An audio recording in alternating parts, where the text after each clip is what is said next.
这期分享的是《监狱小子》第23集。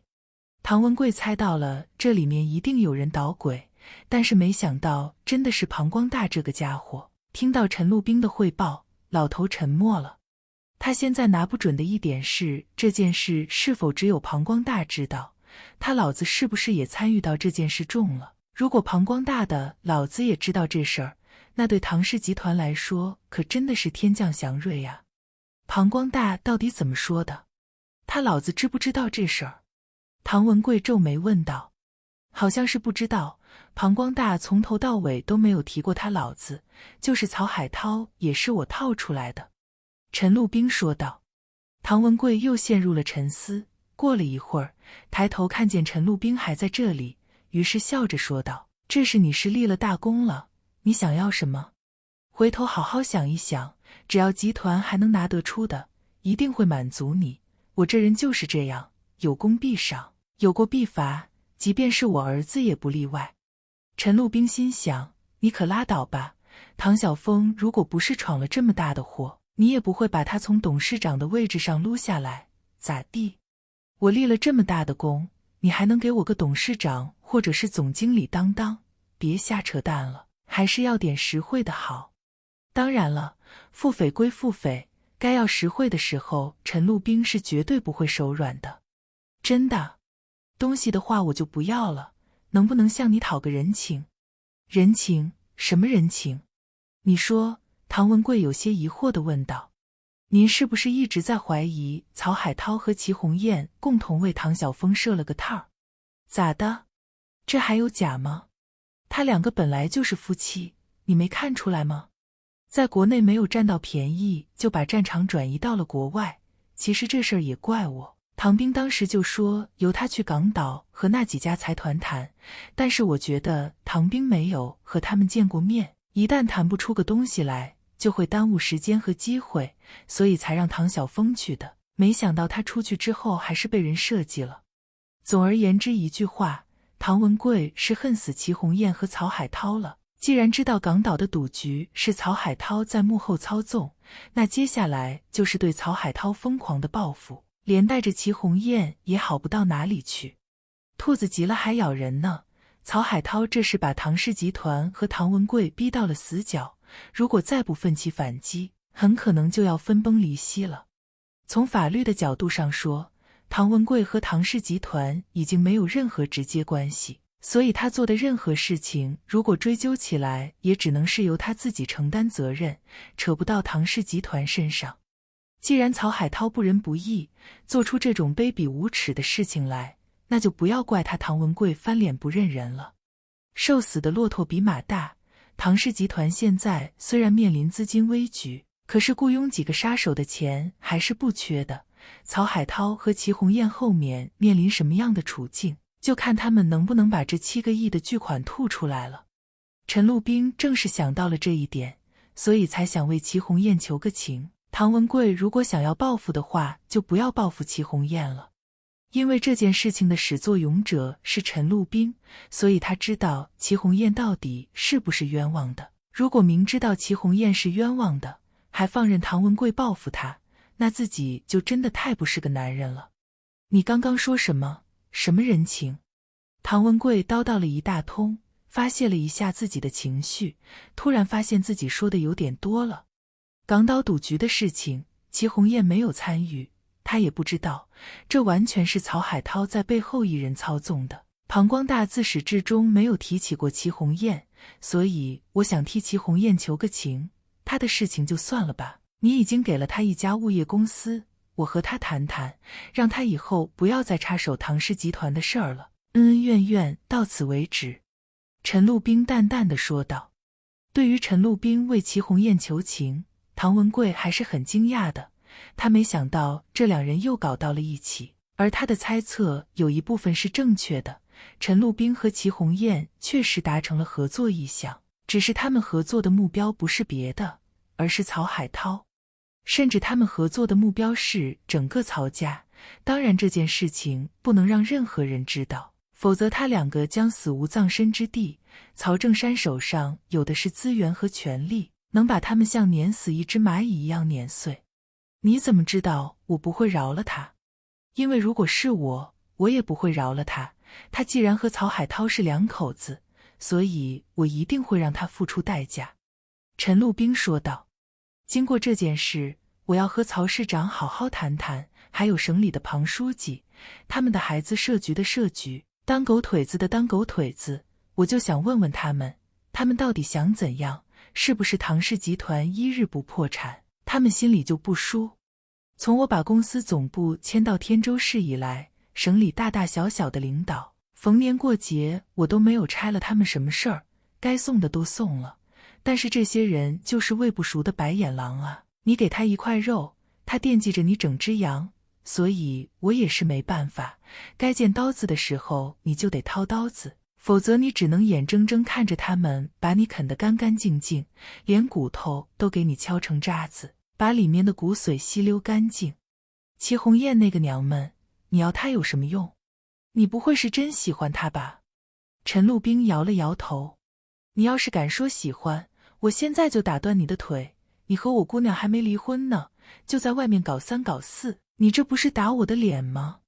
陈路兵一阵苦笑。我和你姑娘虽然有结婚证，但你姑娘是什么人你不知道吗？到现在我零敲碎打才占了那么点便宜，徒有夫妻之名没有夫妻之实啊。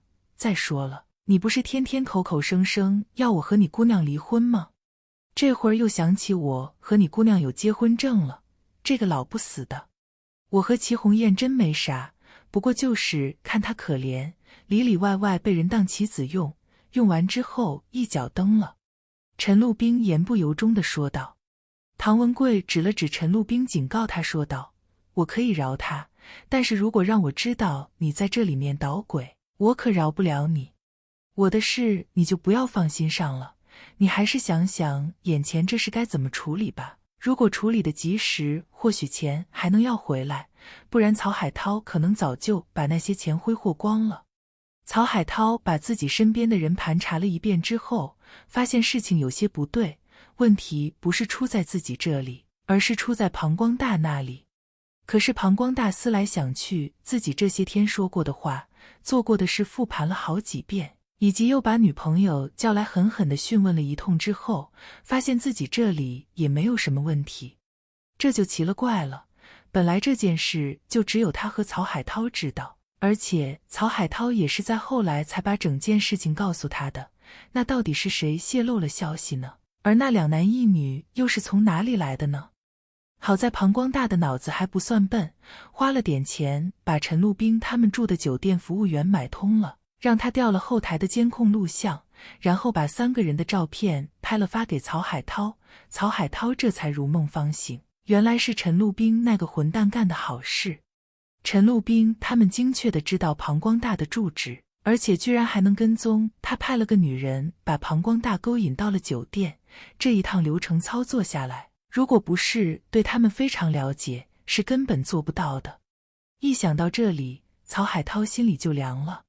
说不定现在陈路兵早已把这件事情的来龙去脉都告诉了唐文贵，那接下来自己即便是回国的话，也没好果子吃了。曹海涛猜得很对，此刻唐文贵就坐在曹正山的办公室里，等着公务繁忙的曹市长接见。本来曹正山是不想见他的，而且曹正山都能想到唐文贵这个时候来找他是因为什么事，无非还是谋求新贷款还有银行贷款展期的问题。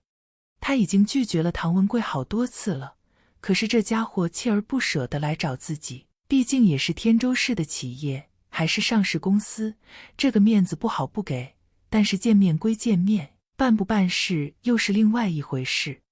终于唐文贵的秘书把他请进了办公室。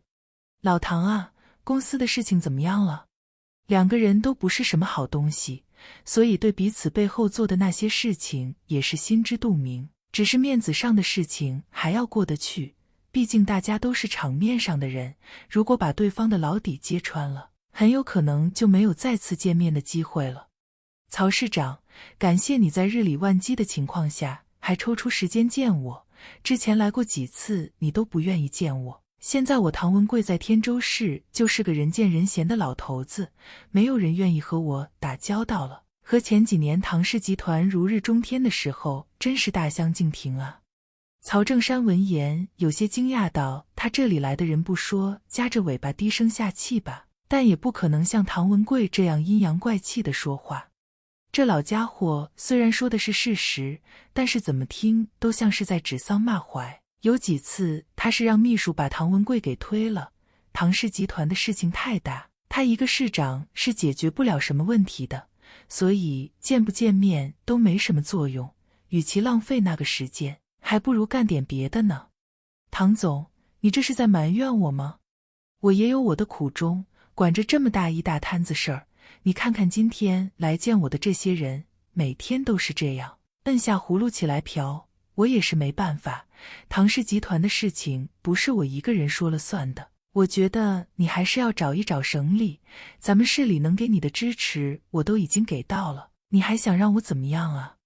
既然是场面上的人，当然要会演场面上的戏，尤其是像曹正山这种官场老油子，岂是让唐文贵几句话就能激怒的？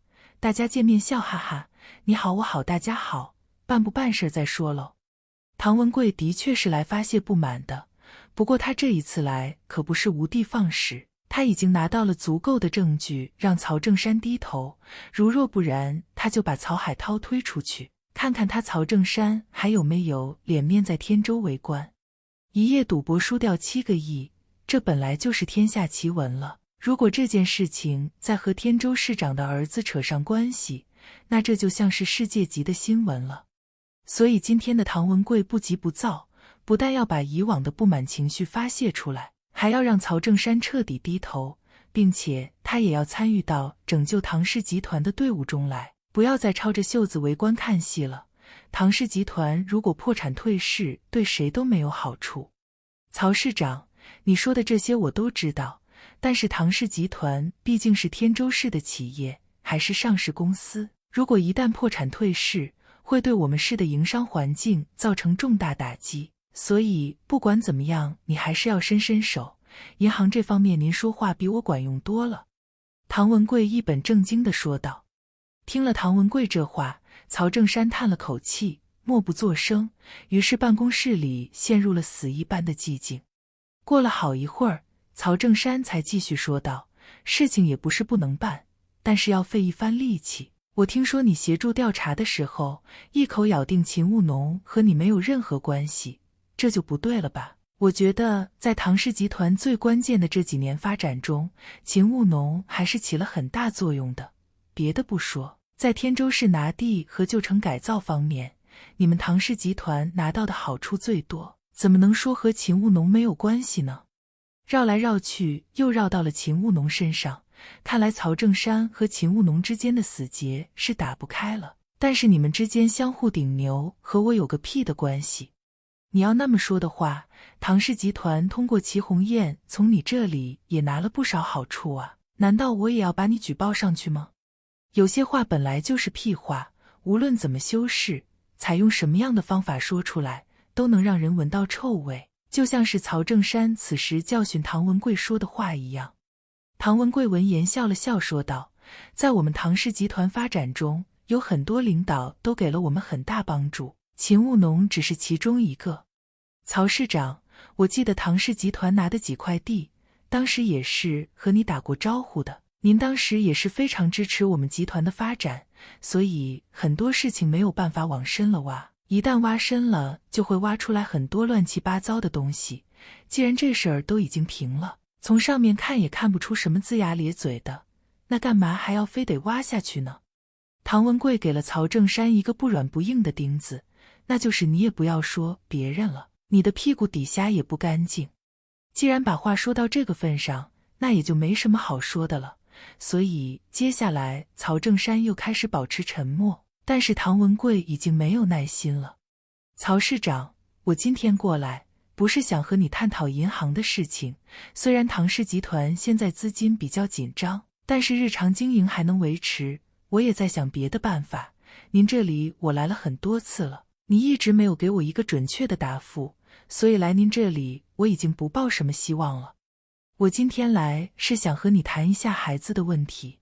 齐红艳和唐晓峰的事情，曹正山不是不知道，而且他已经因为此事训过自己儿子好几次了，可是自己儿子不听啊，而大不由也，他也没办法，只能是不管不问，任其发展。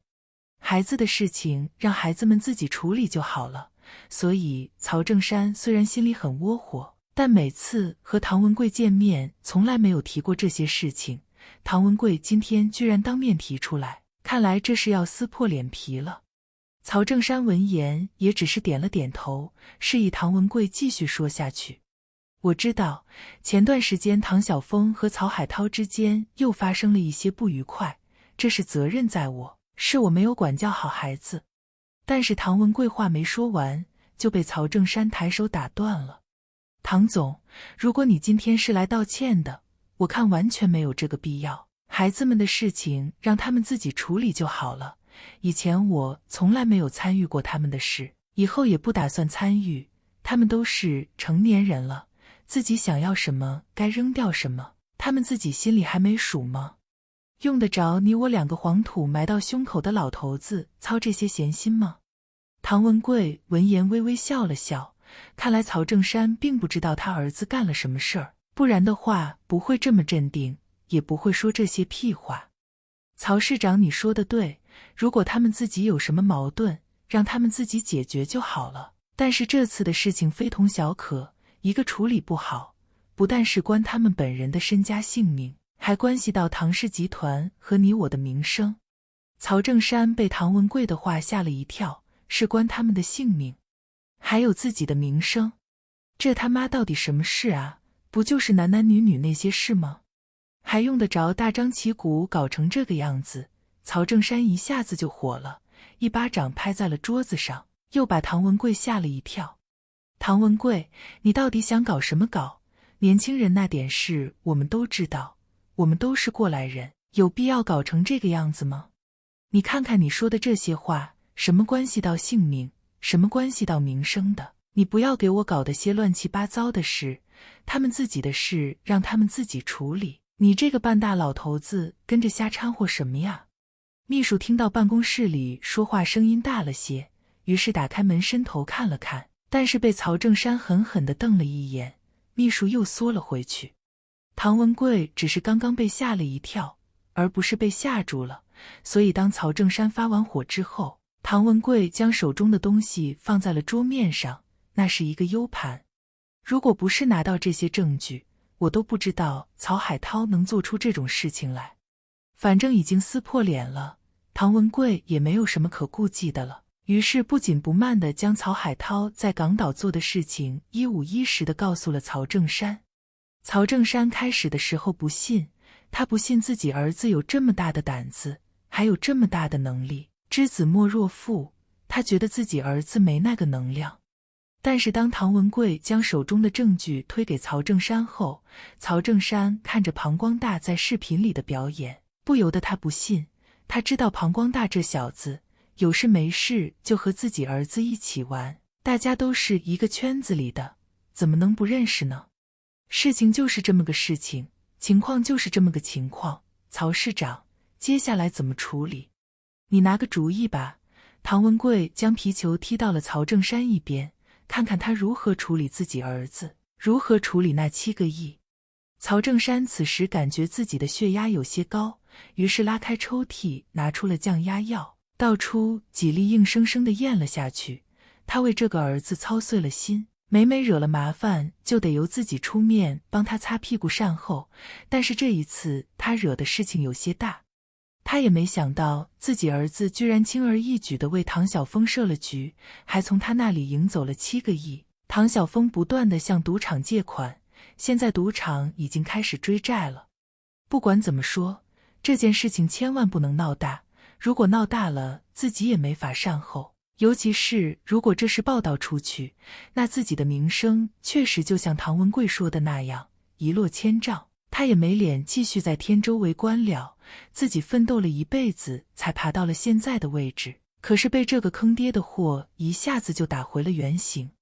唐总，谢谢你能来找我，这事我到现在还不知道咋回事呢，回头我会和海涛通个电话，问问他详细情况，你能来找我就说明这事还有的商量。你说吧，你是怎么打算的？这事该怎么处理？你给我个意见，我参考一下，回头我们商量着来，你觉得呢？曹正山终于换上了一副谦卑的面具。这副面具他已经很久没有用过了，一般情况下，这副面具只有在觐见上级领导的时候才会拿出来换上，因为觐见领导的次数不是太多，所以这副面具戴在自己脸上已经有些陌生了。曹市长，你多虑了，我今天来找你就是想和您商量这事该怎么办，我也没有别的要求。第一，把钱给我退回来，因为这钱都是小峰向赌场借贷的，赌场那边追得很紧，不但有本金，每天还有数额不小的利息，所以早一天还上，我们的损失就会小一些。你一定要和海涛说清楚，我们都是天州上层圈子的，没有必要赶尽杀绝，有什么矛盾，有什么麻烦都可以私下解决，何必背地里搞这些弯弯绕呢？害人害己不说，一旦被人知道海涛是这种人，那他以后还能不能在天州混了？曹市长，我这都是为您考虑，虽然孩子大了，我们没办法左右他们的思想，但是平时教导还是要加强啊。唐文贵总算是逮住了机会，像训儿子一样，把曹正山训了一顿。曹正山被训得眼睛直冒火星子，如果放在以前肯定早就火了，但是现在理不在他这边，而且一旦把唐文贵惹恼了，后果不堪设想。所以尽管唐文贵话说得很难听，但是曹正山却不得不放低自己的姿态，等待着唐文贵把火发完。公司现在资金很紧张，别说是拿出来几个亿了，现在连几千万都很困难，所以你还是和海涛商量一下，把那7个亿交出来，让我还了赌场的债，剩下的事情我就不再追究了。唐文贵说道。曹正山不敢贸然答应他，因为一来还没有了解事情的前因后果，二来那7个亿还在不在自己儿子手里还两说着呢，怎么可能现在就给唐文贵打包票呢？唐总，你放心，我会尽快和他联系。曹正山点了点头说道。唐文贵闻言没有再说别的，他说到做到，今天就是来谈孩子们的事情，绝不扯其他的。但是他很清楚，那些钱到了曹海涛的手里，再想全部吐出来基本上是不可能的。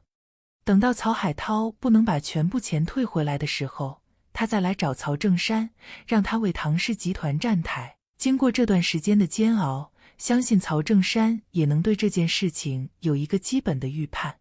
那行，曹市长，我就不耽误您时间了，我还要去省里找一下庞书记。毕竟庞光大在这件事情中扮演了至关重要的角色，如果不是他和海涛合作，相信我儿子也不会大半夜的跑到游轮上去赌钱。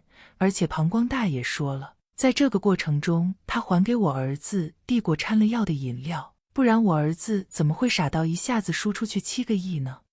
唐文贵说到这里时，气得嘴唇都开始哆嗦了。曹正山非常能理解他现在的心情，因为当他知道这件事情背后的主谋是自己儿子时，他的心跳血压好像也不受控制似的。曹正山送走唐文贵之后，立刻回到办公室，抄起电话就打给了自己儿子。曹海涛现在也是焦头烂额，因为他已经预测到这件事情保密是不可能了，问题很可能出在庞光大那里。虽然他不承认，但是现在怎么堵上这个窟窿才是当务之急。他任凭手里的电话一直在响，可是就是没有勇气接听。他能够猜测到老爷子现在给他打电话，到底因为什么事情。曹总，你还是接吧，估计老爷子现在也急得冒火，光躲着不是个办法，想想该怎么解决问题才行啊。李元森在一旁小声说道。曹海涛没办法在曹正山第5次打电话的时候不得不接听了。爸，神事，刚才在洗澡没听见。曹海涛，你这个混账，你怎么什么事儿都能干得出来啊？港岛的骗局是不是你搞的？唐文贵刚刚从我这里走了，你赶紧给我滚回来，把这件事情给我善后好，但凡出一点麻烦，别怪我对你不客气。曹正山愤怒地说道。唐文贵他找你干嘛？我又没做对不起他的事情。曹海涛还想狡辩，但是被曹正山打断了。儿子，以后做坏事的时候一定要想一想挑什么样的队友，就像你这次挑庞光大那个小屁孩，有个毛用啊，他已经把你和他合伙坑唐晓峰的事情全部都招了，而且还被人家录了视频。那个混账举着血的口供，光着身子被人家录了视频，你想一想，唐文贵要是没有确切的证据，他敢到我这里来聒噪吗？曹正山知道这个时候和曹海涛发火没有任何意义，他要好声好气地把儿子骗回来，最主要的是让他把钱吐出来。唐文贵现在因为钱的事情已经急疯了，赌场的人还在不停地催债，如果把他逼到墙角，唐文贵说不定就会拼个鱼死网破。TMD， 老子混到这个地步容易吗？因为这点钱就要陪他死。钱就像一面镜子，不是什么人站在他面前映照出来的都是人，还有一些人站在他面前影射出来的就是魔鬼。如果这个混蛋真像那个姓屈的歌手一样，在国外握着大把的钱，过着花天酒地的生活，而老子替他去坐牢，那自己这辈子岂不是要亏死了？母女连心都能做出那种事情来，更何况自己和儿子因为前妻的事情闹得不可开交。如果逼得紧了，曹海涛一怒之下躲在国外不回来了，反正手里握着6、7亿的人民币，想过什么样的日子过不了啊？干嘛非要回国呢？一想到这些，曹正山脊背全都湿透了，所以他必须耐下心来和儿子好好商量一下，这事该怎么办。一定要鼓励自己儿子眼光放长远一些，胃口再放大一些，不要因为眼前几个亿的资金就迷失了自我。他们爷俩合作，将来赚大钱的机会有的是，现在还不是伸手的时候。想到这里，除了开始的那几句话说的比较重之外，接下来曹正山说的话都是以儿子为中心，都是为了儿子的将来打算。不管怎么样，一定要让曹海涛先回来再说，只要人回来了，剩下的事情就好办了。现在就怕他躲在国外不回来，那自己可就惨了。如果他曹正山是个清正廉洁的官员，经得起查，谁来查都查不出毛病来，那曹海涛回不回来对他都没有意义。问题是他曹正山本身就不干净，屁股底下一坨屎，只要有人来查，一定会查出问题。现在就是不要给别人查的理由。可是如果自己儿子不回来，唐文贵闹起来，这事不查是不可能的。这是你和唐晓峰之间的事，中间还夹着一个齐红艳，你不回来，别人说什么就是什么。我就是想帮你辩解，别人也不信呀。但是你回来和齐红艳好好商量商量，商量出一个共进退的办法来，一定要堵住唐文贵的嘴。至于钱的事情，钱在你手里，你怕什么呢？谁还能夺了去不成？再说了，赌博的事情发生在境外，国内的法律管不着你，有我在，不会让人动你的。我只有一个要求，你回来把唐文贵和唐晓峰搞定，其他的事情我来处理。曹正山的态度让曹海涛颇为诧异。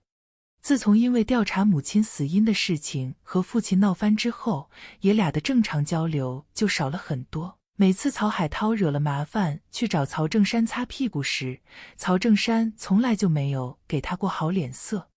按说这次惹的麻烦不可谓不大，应该是今天的麻烦了，但是自己父亲的语气和脾气居然如此的柔软，让曹海涛有一种错觉，他好像找回了失去已久的父爱。曹家现在是六神无主，唐晓峰被一撸到底，在集团公司没有任何职务了。唐兵现在是董事长，据说正在对外招聘总经理，所以唐氏集团破产退市是早晚的事情。你手里握着这些现金，正好可以派上用场。但是如果你远离大陆，你能得到的也就手里这点钱了。昨天和几个朋友一块吃饭，大家已经商量该怎么为唐氏集团善后了。曹正山在电话里不厌其烦地向自己儿子描绘着美好的前景，描绘着大家该如何瓜分唐氏集团，以及如果他不回来会有多大的损失。尽管他恨不得立刻伸手掐住曹海涛的脖子，把他拉回来，但是隔着一条电话线，他也只能耐心地劝导，而且这话还不能说得很明显，生怕曹海涛起了警惕之心。齐红艳这个女人留不得了，你回来把你和她的事处理一下，不要让她再给我们曹家丢人现眼了。爷俩的电话打了1个多小时，这是他们这辈子通话时间最长的一次。至于将来还会不会有这样的电话粥，没有人知道。但是打完电话之后，曹正山觉得自己整个人都要虚脱了，里面的衣服已经湿透，此刻渐渐发凉，他又变成了浑身冰冷。远在海外的曹海涛当然不知道狡猾如狐的父亲到底打的什么主意，反正他觉得对这次他惹的祸事，自己父亲的态度有些偏软。老爷子咋说的？是不是臭骂了你一顿？没关系，反正事情都做了，大不了我们不回去呗，手里有这么多钱，到哪里不是过好日子，吃香的喝辣的，几辈子都花不完。李元森见曹海涛打完电话了，于是凑过来小声问道。曹海涛摇了摇头，我咋觉得这是这么诡异呢？我家的老爷子这一次态度很反常，也就是刚刚开始的时候骂了我2句，后面的话就是一直在分析我回去之后该怎么办，该怎么对付唐晓峰和齐红艳，该怎么对付唐家，说的我云山雾罩的。他啥时候这么关心我的事儿了？曹海涛深深地吸了口烟说道。李元森听曹海涛叨叨完他家老爷子打电话的大致过程，我咋觉得你家老爷子是怕你不回去呢？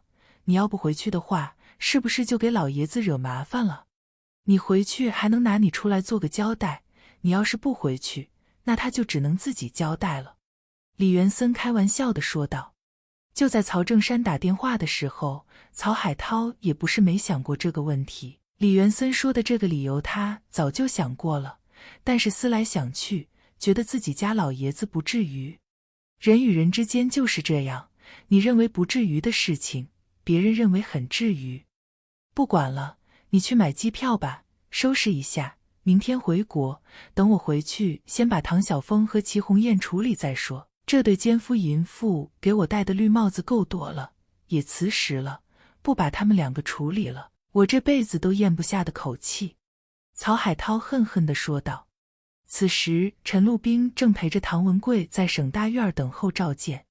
自从陈路兵去了港岛一次，把这件事情的前因后果查清楚了，并且拿到了确切的证据，唐文贵对他到底是高看了一眼。虽然依然开口闭口不忘提醒他早点和自己闺女离婚，陈路兵配不上自己家闺女，其他事情上态度都还好，而且也答应陈路兵不再追究齐红艳的事情，让他好自为之，从此以后不许他出现在唐氏集团。不知道是有意躲着唐文贵，还是这位庞书记真的是公务繁忙，抽不出一丁点时间来，两人一直等到了晚上8点。庞书记的秘书回电话说今天见不了了，让他们明天再来。唐文贵的火爆脾气立马就上来了，他直接在电话里和庞书记的秘书说，他今天来不是向庞书记求援的，而是因为庞光大在国外出事儿了。这是一个让秘书无法拒绝的理由。5分钟之后，秘书打电话说庞书记在百忙之中抽出了半小时的时间给他们，希望他们尽快过来。汇报完之后，庞书记还要去外地视察工作。这个理由一听就很扯淡，这都到了晚上了，还能去哪儿视察工作？如果不说是因为他儿子，可能还不会见唐文贵。唐文贵现在在省里就像一尊瘟神一样，人人都躲着他。你就不要去了，在车里等着我。最近这段时间你还是低调点为好，不要让人认出来。你去新加坡的事早晚都会露馅儿，我怕到时候他们会报复你，所以能低调就低调吧，低调为王。唐文贵下车之前对陈路兵千叮咛万嘱咐。唐文贵手下的人不少，但是能像陈路兵这样做脏活的人不多，而且陈路兵和自己女儿还有这么一段有名无实的姻缘，做起事来更是得心应手。所有的领导都是一样，一旦用某个人用顺手了，就不想再用其他人。自从陈禄兵来到唐氏集团之后做的这些事情，已经让唐文贵对他有一个基本的定位，那就是这个人脑子活，能办事儿，能托付事儿，而且能干脏活。接下来这段时间，唐氏集团的处境会更加困难，这就需要采取很多非常规的手段才能做成一些事，而这些非常规的手段不是一般人能操作的。但是唐文贵觉得像陈禄兵这种人就非常合适，所以他才嘱咐陈禄兵一定要保护好自己，越晚暴露自己越好，这样就能够为唐氏集团出更多的力，处理更多的麻烦事儿，等到哪一天实在不能用了，抛之也不会可惜。陈禄兵当然不知道唐文贵话里有话，更不知道他居然打的是这种主意。如果他知道了，肯定会把他祖宗18代都问候一遍，而且今天晚上回去还要继续问候他的女儿唐冰。对付不一样的人要用不同的策略，拴不同的牲口要用不同的链条。在秘书的带领下，唐文贵顺利地见到了庞兴和书记，但是因为庞光大做的事情太过龌龊，而且拍的视频和口供太龌龊，如果拿出来交给这位庞书记，庞书记脸上很可能会挂不住，那就没得谈了。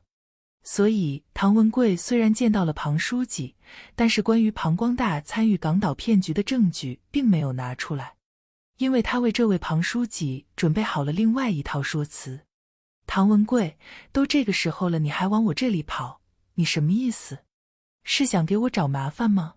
你不知道他们正在调查你吗？庞书记脸色非常难看地说道。自己儿子远在新加坡读书，庞兴和不相信儿子会有什么问题，如果有问题的话，他派去的安保人员早就向自己汇报了。但是既然唐文贵提到了自己儿子，他就不能不给唐文贵一个面子。如果这家伙狗急跳墙，真做出对自己不利的事情来，结果可能会不可收拾。庞书记，你放心，我来找你不是因为别的事儿。前几天我儿子去港岛和几个财团商讨融资的事，你儿子刚好也在港岛，他们见了个面。但是呢，这中间可能有些误会，不知道你听说了没有？唐文贵确实给庞兴和留了面子。庞兴和闻言端起茶杯喝了一口，慢条斯理地说道：这件事我知道，他去港岛陪女朋友购物去了，怎么了？他和你儿子发生矛盾了？不但是发生矛盾了，而且还涉及到一宗几个亿的案子，如果处理不好，你我都不好向社会交代。话呢，我就说到这里，回头你和孩子好好沟通沟通。哦，对了，这事儿还有曹海涛在里面掺和，而且曹海涛这个混蛋是主谋，是他撺掇你儿子参与这事儿的。我刚刚从曹正山那里过来，不相信的话，你们可以沟通一下，看看这事该怎么处理。时间很紧迫，我这边资金很紧张，7、8个亿的资金一下子拿不出来，你们还是商量一下该怎么办吧。开始的时候，庞兴和确实没拿唐文贵当什么回事，虽然在以往逢年过节时，庞兴和没少孝敬他，但是那都是小打小闹，和唐文贵现在说的事情比起来，简直不值一提。庞兴和盯着唐文贵的脸看了好一会儿，他确定唐文贵既没有疯也没有傻，他说的很可能是事实，但是自己儿子怎么会牵扯到一宗7、8个亿的案子呢？这让庞兴和火冒三丈。而唐文贵也很识趣，他知道现在和庞兴和打嘴上官司没任何意义。第一，他需要时间去核实这件事情的真伪；第二，他一定会和曹正山联系。曹正山和庞兴和的关系很好，这在省内不是什么秘密，所以这两人一定会紧密联系，商量一下这件事情该怎么处理，这就给了唐文贵操作的空间。有这两人为唐氏集团站台，说不定唐氏集团能够逃过一劫。该做的事情已经做了，该说的话也说了，唐文贵接下来就是回医院躺着，等着的两位领导给他带来好消息，而他相信只要自己不死，这两人一定会权衡利弊，给自己一个满意的答复，要么给钱，要么站台。这个庞书记怎么说的？唐文贵上车之后，陈禄兵小声问道。还能怎么说？所有的父母都觉得自己的孩子是最好的，而当孩子闯祸之后，他们的第一反应是这绝不是自己孩子干的，所以要给他们时间认识一下自己的孩子到底是一个什么样的混蛋，那时候他们就知道该怎么做了。所以不要和这些人讲道理没用，把他们孩子做的恶事甩到他们脸上，让他们自己睁开眼看看就行了。唐文贵长长的叹了口气之后，倚在后座上闭上了眼睛。不管了，你去买机票吧，收拾一下，明天回国。等我回去，先把唐晓峰和齐红艳处理再说。这对奸夫淫妇给我戴的绿帽子够多了，也辞职了，不把他们两个处理了，我这辈子都咽不下的口气。曹海涛恨恨地说道。此时陈路兵正陪着唐文贵在省大院等候召见。自从陈路兵去了港岛一次，把这件事情的前因后果查清楚了，并且拿到了确切的证据，唐文贵对他到底是高看了一眼。虽然依然开口闭口不忘提醒他早点和自己闺女离婚，陈路兵配不上自己家闺女，其他事情上态度都还好，而且也答应陈路兵不再追究齐红艳的事情，让他好自为之，从此以后不许他出现在唐氏集团。不知道是有意躲着唐文贵，还是这位庞书记真的是公务繁忙，抽不出一丁点时间来，两人一直等到了晚上8点，庞书记的秘书回电话说今天见不了了，让他们明天再来。唐文贵的火爆脾气立马就上来了，他直接在电话里和庞书记的秘书说，他今天来不是向庞书记求援的，而是因为庞光大在国外出事儿了。这是一个让秘书无法拒绝的理由。5分钟之后，秘书打电话说庞书记在百忙之中抽出了半小时的时间给他们，希望他们尽快过来。汇报完之后，庞书记还要去外地视察工作。这个理由一听就很扯淡，这都到了晚上了，还能去哪儿视察工作？如果不说是因为他儿子，可能还不会见唐文贵。唐文贵现在在省里就像一尊瘟神一样，人人都躲着他。你就不要去了，在车里等着我。最近这段时间你还是低调点为好，不要让人认出来。你去新加坡的事早晚都会露馅儿，我怕到时候他们会报复你，所以能低调就低调吧，低调为王。唐文贵下车之前对陈路兵千叮咛万嘱咐。唐文贵手下的人不少，但是能像陈路兵这样做脏活的人不多，而且陈路兵和自己女儿还有这么一段有名无实的姻缘，做起事来更是得心应手。所有的领导都是一样，一旦用某个人用顺手了，就不想再用其他人。自从陈路兵来到唐氏集团之后做的这些事情，已经让唐文贵对他有一个基本的定位，那就是这个人脑子活，能办事儿，能托付事儿，而且能干脏活。接下来这段时间，唐氏集团的处境会更加困难，这就需要采取很多非常规的手段才能做成一些事，而这些非常规的手段不是一般人能操作的。但是唐文贵觉得像陈路兵这种人就非常合适，所以他才嘱咐陈路兵一定要保护好自己，越晚暴露自己越好，这样就能够为唐氏集团出更多的力，处理更多的麻烦事儿，等到哪一天实在不能用了，抛之也不会可惜。陈路兵当然不知道唐文贵话里有话，更不知道他居然打的是这种主意。如果他知道了，肯定会把他祖宗18代都问候一遍，而且今天晚上回去还要继续问候他的女儿唐冰。对付不一样的人要用不同的策略，拴不同的牲口要用不同的链条。在秘书的带领下，唐文贵顺利地见到了庞星和书记，但是因为庞光大做的事情太过龌龊，而且拍的视频和口供太龌龊，如果拿出来交给这位庞书记，庞书记脸上很可能会挂不住，那就没得谈了。所以唐文贵虽然见到了庞书记，但是关于庞光大参与港岛骗局的证据并没有拿出来，因为他为这位庞书记准备好了另外一套说辞。唐文贵，都这个时候了你还往我这里跑，你什么意思？是想给我找麻烦吗？你不知道他们正在调查你吗？庞书记脸色非常难看地说道。自己儿子远在新加坡读书，庞星河不相信儿子会有什么问题，如果有问题的话，他派去的安保人员早就向自己汇报了。但是既然唐文贵提到了自己儿子，他就不能不给唐文贵一个面子。如果这家伙狗急跳墙，真做出对自己不利的事情来，结果可能会不可收拾。庞书记，你放心，我来找你不是因为别的事儿。前几天我儿子去港岛和几个财团商讨融资的事，你儿子刚好也在港岛，他们见了个面。但是呢，这中间可能有些误会，不知道你听说了没有？唐文贵确实给庞星河留了面子。庞星河闻言，端起茶杯喝了一口，慢条斯理地说道：“这件事我知道，他去港岛陪女朋友购物去了。怎么了？他和你儿子发生矛盾了？不但是发生矛盾了，而且还涉及到一宗几个亿的案子。如果处理不好，你我都不好向社会交代。话呢，我就说到这里，回头你和孩子好好沟通沟通。哦，对了。”这事儿还有曹海涛在里面掺和，而且曹海涛这个混蛋是主谋，是他撺掇你儿子参与这事儿的。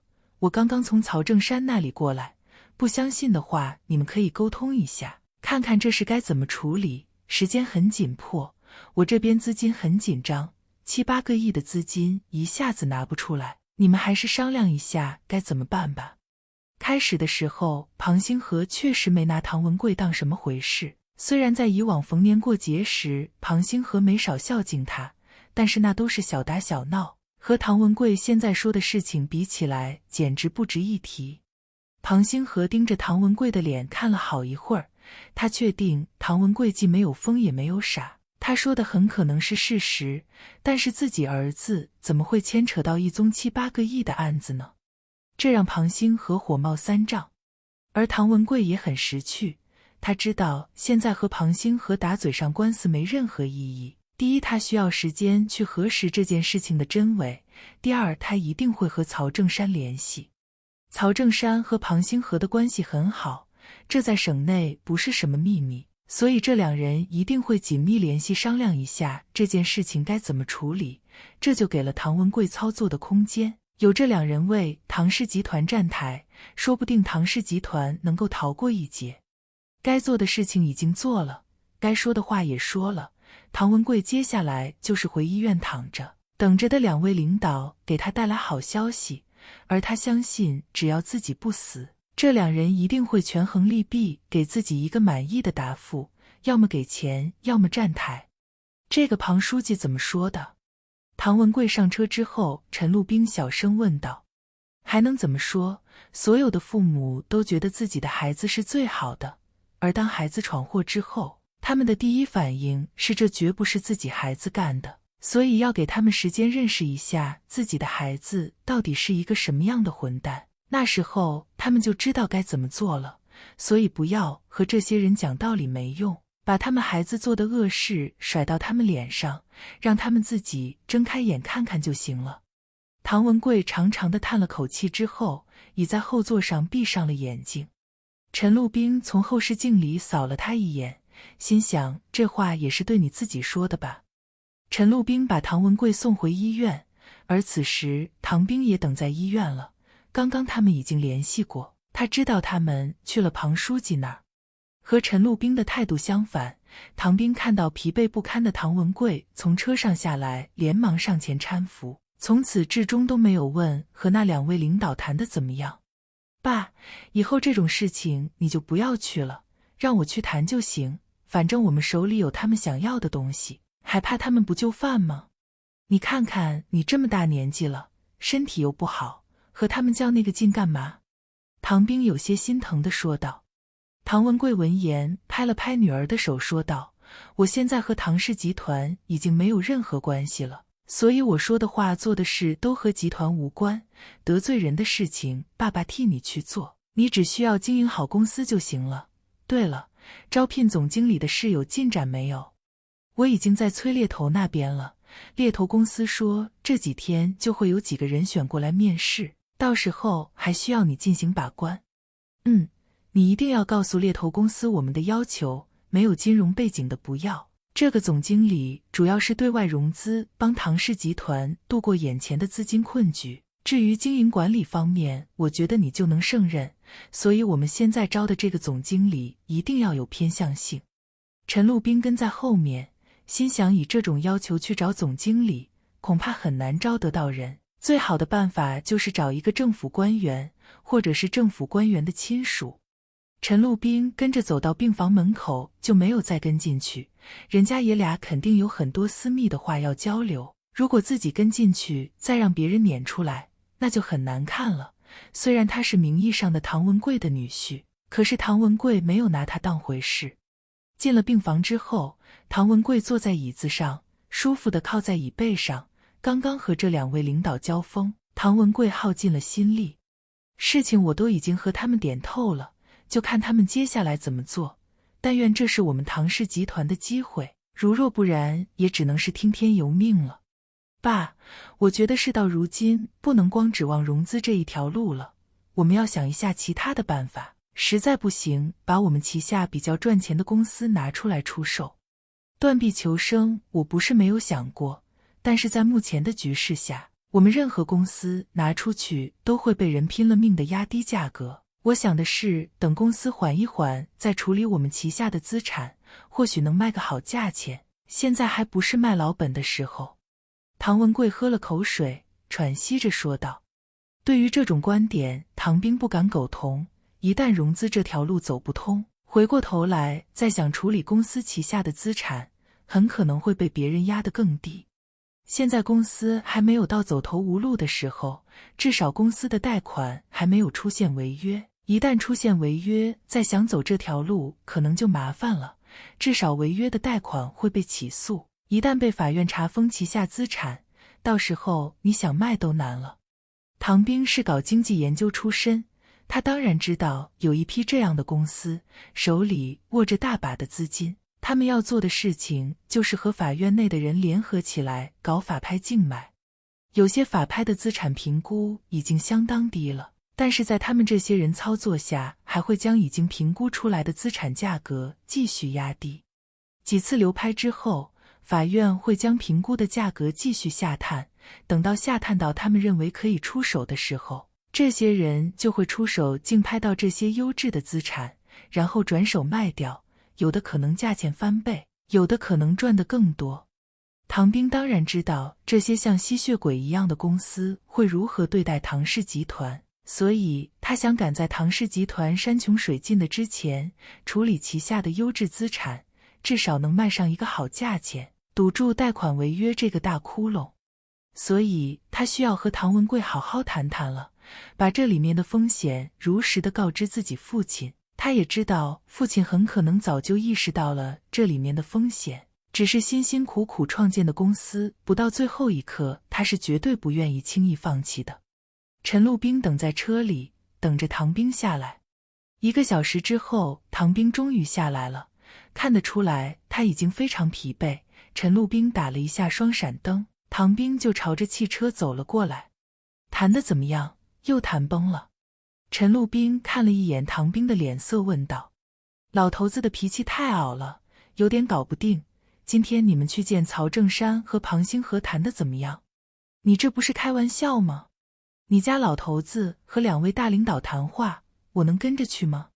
我不知道，都是老头自己上去谈的。反正他对融资这条路非常乐观，我也不知道他这种自信从哪里来。即便是他能搞定曹正山和庞星河，但是我觉得对唐氏集团来说也是杯水车薪。本来陈路兵还想和唐兵开开玩笑，让他兑现自己的承诺，但是看到他累成这个熊样，也不忍心再提要求了，于是开车将唐兵送回了家。他连车都没下，和唐兵说了声再见，就回桑洛宁家了。让陈路兵没想到的是，齐红艳居然也在这里。你怎么在这里？都几点了还不回家？我在等你，等你回来给我想想办法。齐红艳一边抽烟一边说道。陈路兵不明白他说的什么意思，扭头看了一眼坐在旁边的桑洛宁，而桑洛宁只是耸耸肩，一句话都没说。又出啥事儿了？你不知道吗？曹海涛要回来了，他回来之前给我打了个电话，让我在家里等着他，说是要弄死我。你说我还敢回家吗？所以只能躲到这里来，但是躲得了初一，躲不过15，我还要在天州生活呢。他早晚都会找到我头上来，你不给我想想办法，我该怎么活啊？齐红艳说到这里，眼泪吧嗒吧嗒就下来了。我觉得不至于吧，他已经把你打成这样了，还敢把你怎么样？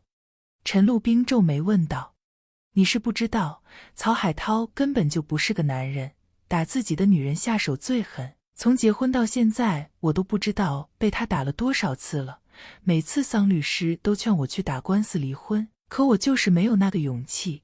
现在我想明白了，这一次必须要离婚，我坚决不和这个畜生有任何关系了。齐红艳说道。那不就结了？你直接和他离婚就完了，离了婚就没有什么关系了。他要再打你，那就是不知死活了。你放心，如果你能豁得出去，我就能帮你摆平司法方面的事情，让他去监狱里和我干爹下棋去。陈路兵笑了笑说道。但是问题还没完呢，你不是和我说要55分账吗？怎么，现在就想把我甩开自己单干啊？你不要忘了，我了解他可比你深得多，既然要离婚，我也要从他身上刮下一层油来，不能就这么不明不白的把青春浪费在他身上，不给我点补偿，这个婚我是不会让他离得这么痛快的。齐红艳恨恨地说道。